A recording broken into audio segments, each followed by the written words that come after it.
नमस्कार। आज पनि आइसकेको छु तपाईहरुलाई मेरो न्यू ब्लग च्यानलमा। आज चाहिँ हामी आजको प्रमुख विश्व घटनाहरू जुन 30/2025 को लिएर आएका छौं। 6वटा विश्व घटनाहरू चाहिँ लिएर आएका छौं। 1 नम्बरमा रहेको छ इजरायल लेबनान तनाव झन चर्कियो। स्थिति हिजबुल्लाह र इजरायल बीच गोली हानाहान।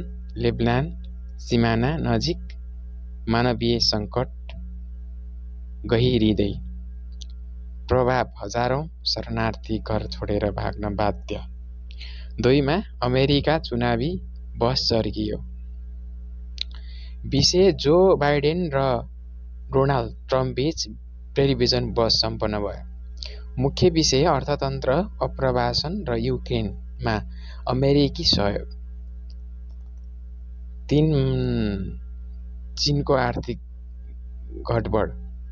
समाचार चीनको निर्माण क्षेत्र पूर्ण मन्दीमा गयो। प्रभाव विश्व बजारमा इस्पात र तेलको मूल्यमा गिरावट। 4 मा युरोपमा गर्मीको लहर। देशहरू फ्रान्स, स्पेन र इटालीमा तापक्रम 45 डिग्री सेन्टिग्रेड नाग्यो। प्रभाव हजारौं वृद्ध नागरिक अस्पताल भर्ना। जंगलमा आग लागि। 5 नम्बरमा नासा स्पेस एक्स मिसन सफल। घटना नयाँ अन्तरिक्ष यानले मंगलबार ग्रहमा परीक्षण यान पठायो। उद्देश्य मानव बसोबास सम्भावना मूल्याङ्कन गर्ने। 6 मा कोपा अमेरिका युरोप 2025 खेलकुद। खेल आज युरो कप विश्व quarter final Germany vs France. राति नेपाल समय अनुसार 12:45 बजे।